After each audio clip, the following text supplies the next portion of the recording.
Good afternoon, sir. Good afternoon, classmate. So, my topic is all about um, Chapter 8.1, Steps in Hypothesis Testing Using Traditional Method. I am Charles Dinayaquino from BS Ed Math 3B, and I am first presenter in group number 1. Our first objective is understand the definitions used in hypothesis testing. And every hypothesis testing situation begins with statement of a hypothesis. And let's define the statistical hypothesis. A statistical hypothesis is a conjecture about population parameter. This conjecture may or may not be true. And there are two types of statistical hypothesis for each situation. The null hypothesis and the alternative hypothesis. First, to read the null hypothesis. The null hypothesis, symbolized by H sub O, is a statistical hypothesis that states that there is no difference between parameter and specific value, or that there is no difference between two parameters. And the alternative hypothesis, symbolized by H sub 1, is a statistical hypothesis that states the existence of a difference between a parameter and the specific value, or states that there is a difference between two parameters. In null hypothesis, there is no difference between two parameters. In alternative hypothesis, there is a difference between two parameters. And take note that although the definition of null and alternative hypothesis given here is the word parameter, this definition can be extended to include other terms such as distribution and randomness. As an illustration in how to use the hypothesis should be stated, there are three different statistical studies will be used as example. Situation number 1. A medical researcher is interested in finding out whether a new medication will have any undesirable side effects. The researcher is particularly concerned with the pulse rate of the participant who take the medication. Will the pulse rate increase, decrease, or remain unchanged after the patient take the medication?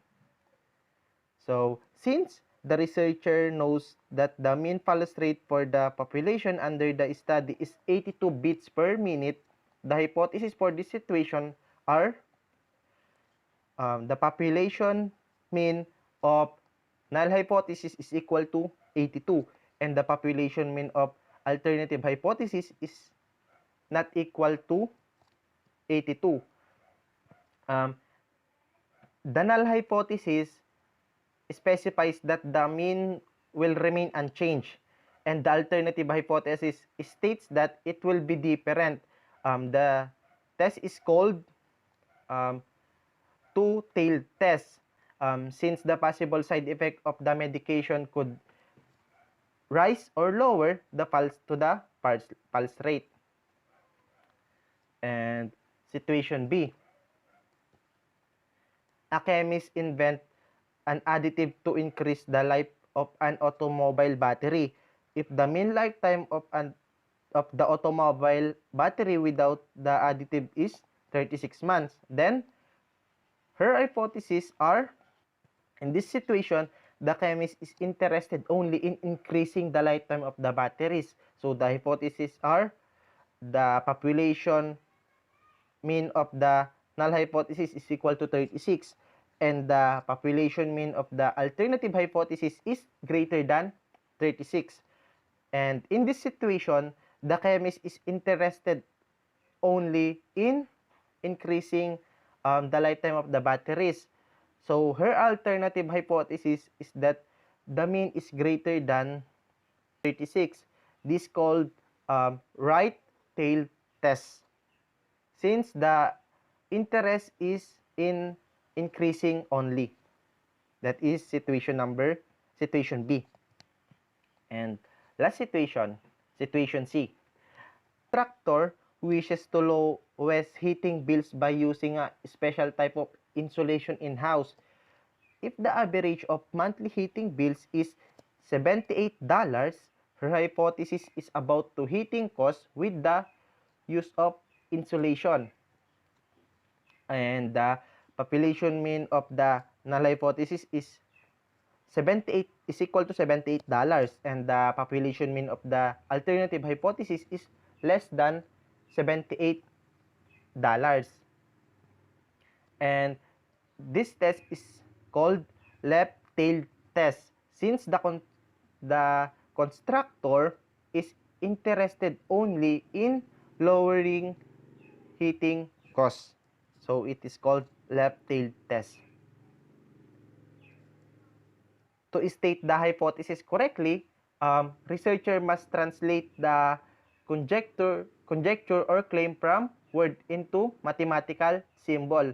And the basic mathematical symbols are as follow. So first, equal to, greater than, not equal to, and less than. And the null and alternative hypothesis are stated together, and the null hypothesis contains the equal signs as shown, and where k represent a specific number. So in two-tailed test, our mean in null hypothesis is equal to k, and in two-tailed test also, our mean of the alternative hypothesis is not equal to k, and right-tailed test, our mean of the null hypothesis is equal to k, and our mean of the alternative hypothesis is greater than k, and left-tailed test, our mean of the null hypothesis is equal to k, and our mean of the alternative hypothesis is less than k. In this book, the null hypothesis is always stated using equal sign.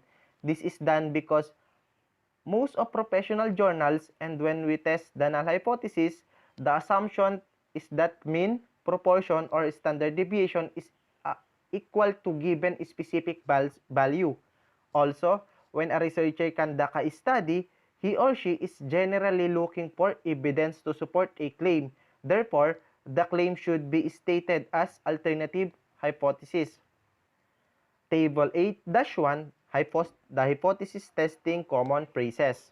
First, is greater than, is above, is higher than, is longer than, is bigger than, or increase. Next, is less than, is below, is lower than, is shorter than, is smallest than, is decreased or reduced from, is equal to, is the same as, has not changed from, is the same as, and last, is not equal to, is different from, has changed from, is not the same as. So that is the common phrases in hypothesis testing. A claim though can be stated as either the null hypothesis and the alternative hypothesis. However, the statistical evidence can only support the claim if it is the alternative hypothesis. Statistical evidence can be used to reject the claim if the claim is null hypothesis. These facts are important when you are stating the conclusion of a statistical study.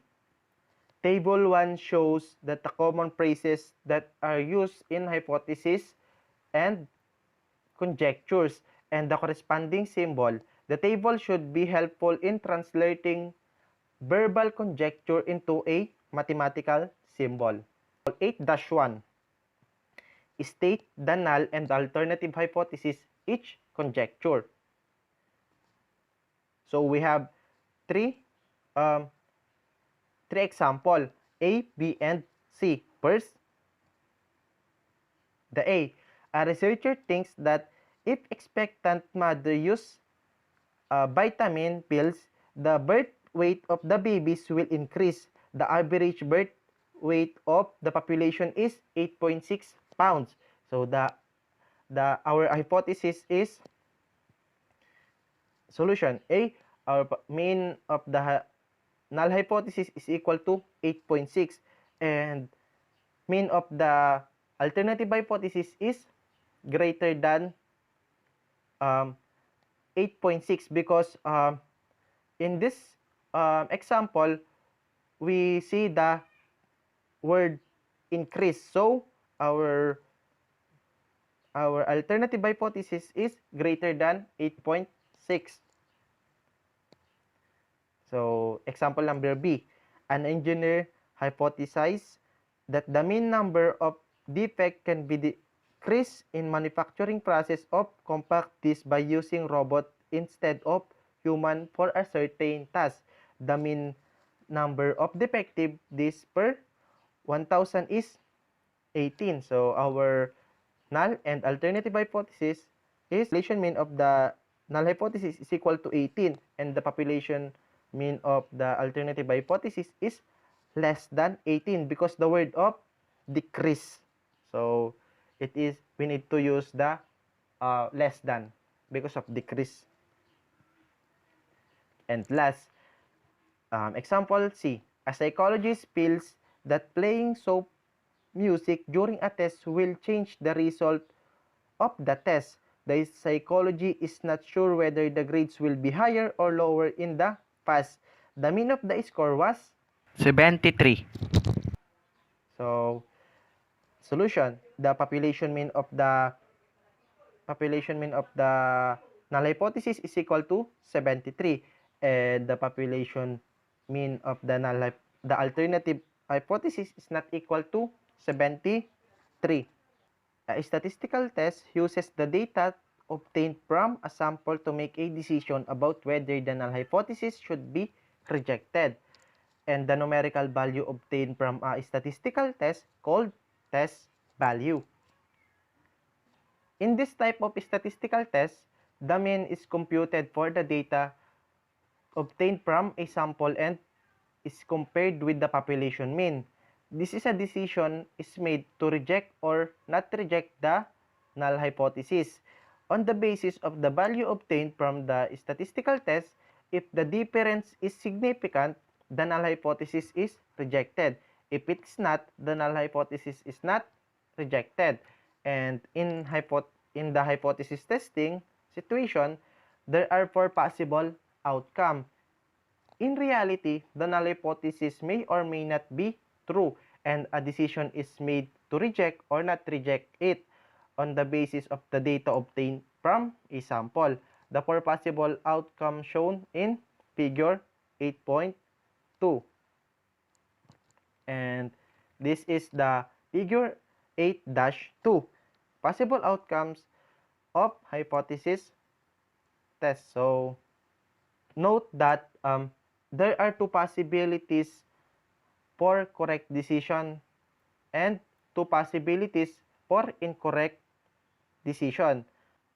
If a null hypothesis is true and it is rejected, then a type 1 error is made. In situation A, earlier, for instance, the medication might not significantly change the pulse rate of all the users in the population, but it might change the rate by chance of the subject in the sample. In this case, the researcher will reject the null hypothesis when it is true, thus committing a type 1 error. On the other hand, the medication might not change the pulse rate of the subject in the sample, but when it is given to the general population, it may cause a significant increase or decrease in the pulse rate of user. The researcher, on the basis of the data obtained from the sample, will not reject the null hypothesis, thus committing a type 2 error. So, and in situation B, the additive might not significantly increase the lifetime of automobile batteries in the population, but it might increase the lifetime of the batteries in the sample. In this case, the null hypothesis would be rejected when it was true. This would be type 1 error. And on the other hand, the additive might not work on the battery selected for the sample, but it were to be used in the general population of the battery, and it might significantly increase their lifetime. And the researcher on the basis information obtained from the sample would not reject the null hypothesis, thus committing a type 2 error. So, let's define the type 1 error and type 2 error. First, the type 1 error occurs if you rejected the null hypothesis when it is true. And type 2 error occurs if you do not reject the null hypothesis when it is false. Figure 8-3 hypothesis testing and adjudication trial for us to understand the types of error. So, the null hypothesis is the dependent is innocent. The alternative hypothesis is the dependent is not innocent. The result of the trial court can be shown as follows. Dependent is convicted but he or she did not commit the crime. Then a type 1 error has been committed. See in block number 1 on figure 8.8-3. On the other hand, if the dependent is convicted and he or she has committed the crime, then a correct decision has been made. See in block number 2. And if the dependent is acquitted and he or she did not commit the crime, a correct decision has been made by the jury. See in block number 3. And however, if the dependent acquitted and he or she did commit the crime, then a type 2 error has been made. See block number 4. And the decision of the jury does not prove that the dependent did or did not commit the crime. The decision is based on the evidence presented. If the evidence is strong enough, the dependent will be convicted in most cases. If the evidence is weak, the dependent will be acquitted in most cases. Nothing is proved absolutely. Likewise, the decision to reject or not reject the null hypothesis does not prove anything. The only way to prove anything statistically is use the entire population, which in most cases it is not possible. The decision then is made on the basis of probabilities. That is where there is a large difference between the mean obtained from a sample and the hypothesized mean. The null hypothesis is probably not true. The question is, how large the difference is necessary to reject the null hypothesis? Is there a level of significance is used? The level of significance is in the maximum probability of committing a type 1 error. This probability is symbolized by Greek letter alpha. That is probability multiplied by type 1 error is equal to the alpha. And the probability of type 2 error is symbolized by Greek letter beta. And probability multiplied by type 2 error is equal to beta. In most hypothesis testing situation, beta cannot be easily computed. However, alpha and beta are related in that decreasing or increasing the other.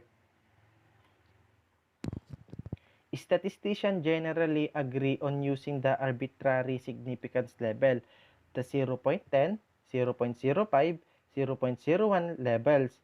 That is, if the null hypothesis is rejected, the probability of type 1 error will be 10%, 5%, or 1%, depending on which level of significance is used. Here is another way of putting it. When alpha is equal to 0.10, there is 10 chance of rejecting the null hypothesis. When alpha is equal to 0.05, there is 5% chance of rejecting the null hypothesis. And when alpha is equal to 0.01, there is 1% chance of rejecting the null hypothesis. Also, in hypothesis testing situation, the researcher decide what level of significance to use. It does not have to be 0.10, 0.05, or 0.01 level. It can be any level depending on the seriousness of type 1 error. After significance level is chosen, the critical value is selected from a table for an appropriate test. If a z-test used, for example, the z-table, our z-table is table E in Appendix C. Appendix C is consulted to find the critical value. The critical value determines the critical and non-critical region. So first, let's define the critical value. The critical value separates the critical region from non-critical region. The symbol for critical value is CB, capital C and B. The critical or rejection region is the range of the values of the test value that indicates that there is a significant difference that the null hypothesis should be rejected. And the non-critical and non-rejection region is the range of values of the test value that indicates that the difference was probably due to change and the null hypothesis should not be rejected. And that is the meaning of critical value, rejection region, and non-rejection region. The critical value can be on the right side of the mean or the left side of the mean. For example, one-tailed test. Its location depends on the equality of the sign of the alternative hypothesis. For example, in situation B, the chemist is interested in increasing the average lifetime of automobile batteries. The alternative hypothesis is equal to the mean of the null hypothesis.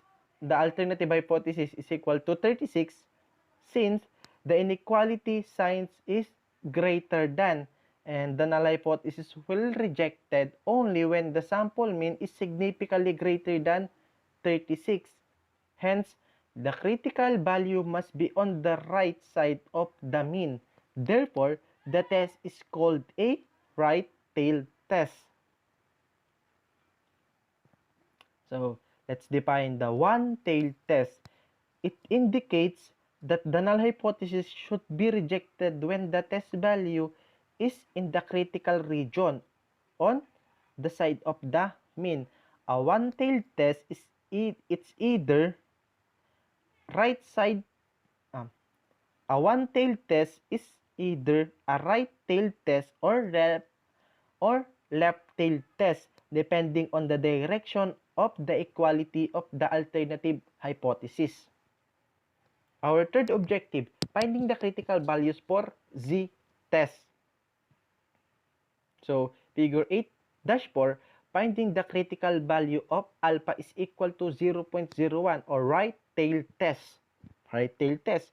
So, right of the mean. So, we need to use the greater than sign. So, this is our curve. So, the critical region is 0.01 on the right side of the mean. And the non-critical region is 0.99.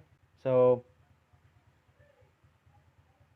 next, we need to find the area in table as shown.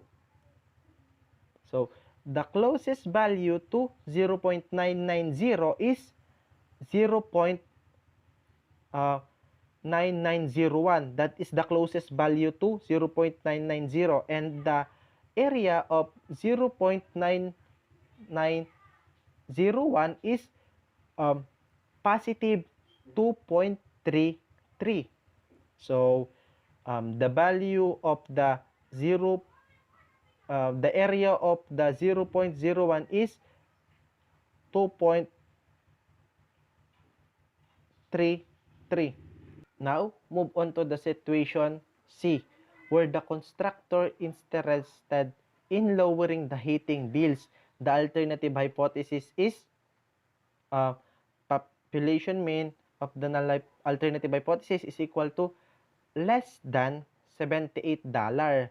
Hence, the critical value falls into the left of the mean because of less than.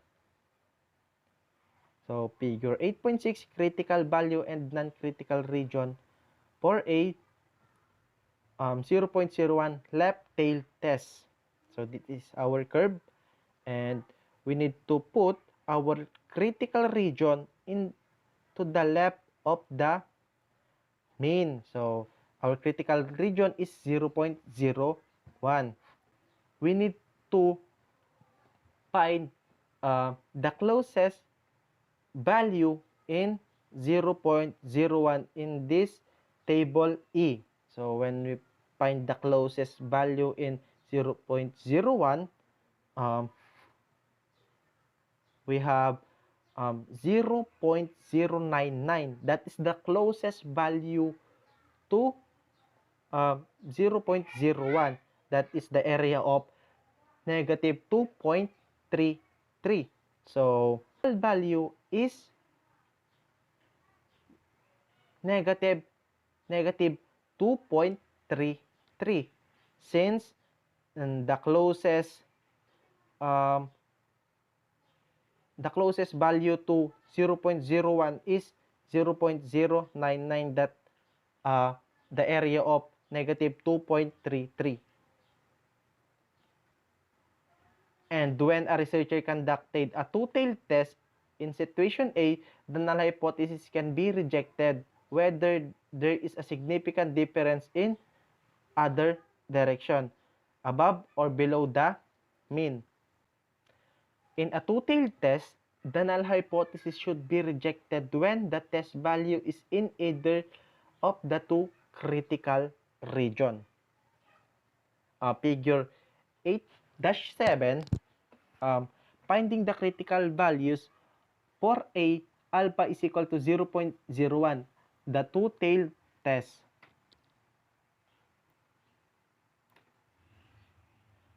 For a two-tailed test, then the critical value must split to the right of the mean and the left of the mean. So, because 1, 0.01 divided by 2 is equal to 0.005. So, to the left of the mean is the critical value is equal to 0.05, and the right of the mean, the critical value is 0.05. That is our two critical value or critical area or critical region rather. Non-critical region is 0.990. 0.9900 is divided by 2 is equal to 0.495. So that is the area of the two non-critical region, the left of the mean and the right of the mean.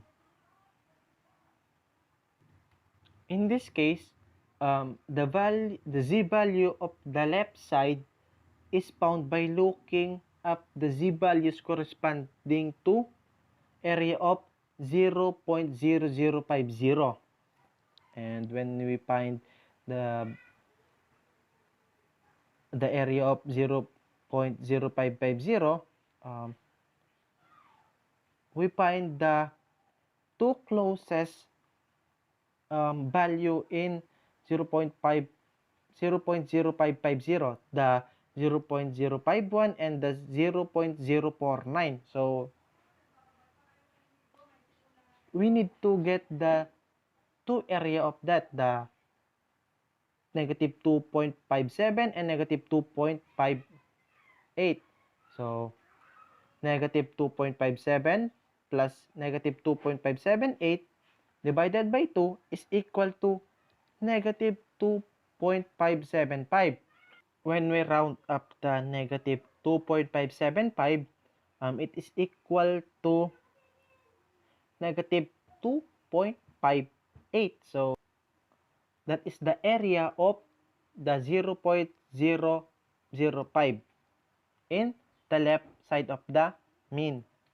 On the right side, it is necessary to find the z-values corresponding to 0.99 plus 0.005. So it is equal to 0.950. So we need to find the area of 0.9950 in the z table. So the value of 0.9950 falls into the halfway of 0.9949 and 0.9951. So we need to get the halfway of that value. So we need to get the positive 2.57 plus positive 2.58 divided by 2. It is equal to positive 2.575, and when we round up the positive 2.575, we will get the positive 2.58. So the critical value are negative 2.58 and positive 2.58. So this is our critical region and non-critical region. So figure 8-9, summary of hypothesis testing in critical value. And this is our left-tailed, right-tailed, and two-tailed. So we have a procedure table on finding the critical value for a specific alpha values using table E. Step 1, do the figure and indicate the appropriate area. And if the test is left-tailed, the critical region with an area is equal to alpha will be on the left side of the mean. B, if the test is right-tailed, the critical region with an area is equal to alpha will be on the right side of the mean. If the test is two-tailed, alpha must be divided by 2. One half of the area will be on the right of the mean and one half of the area will left of the Mean. step 2.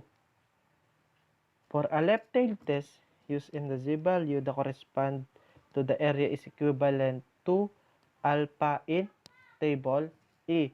For a right-tailed test, use a z-value that correspond to the area equivalent to 1 minus alpha in C.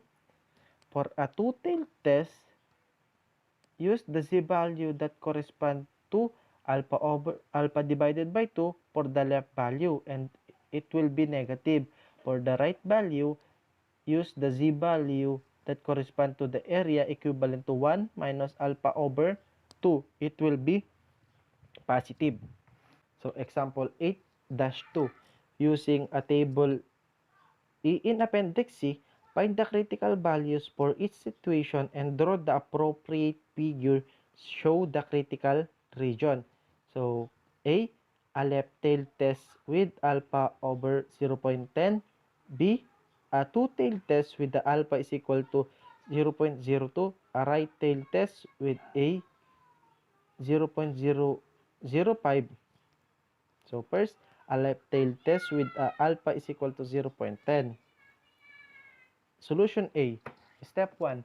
Draw the figure and indicate the appropriate area. Since the area is a left-tailed test, the area of 0.10 is located in the left of the tail.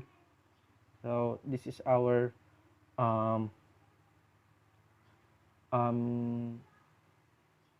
curve.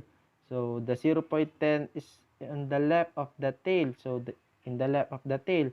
So this is our critical region. And a non-critical region is 0.990. So we need to find the area of the 0.10. So find the area closest to the 0.100 in table E. So this is our table E. So when we find the closest to 0.100, it is 0.1003, the area of 1, -1, 2, 8. The value which correspond to area of 0.1003, it is -1.28. So B, a two-tailed test, alpha is equal to 0.02. So draw the figure and indicate the appropriate area. In this case, there are two areas equivalent to alpha divided by 2 or 0.02 divided by 2. So it is equal to 0.01. So this is our curve, and when we draw a critical region to the left of the mean is equal to 0.01, and to the right of the mean is equal to 0.01, our two critical region.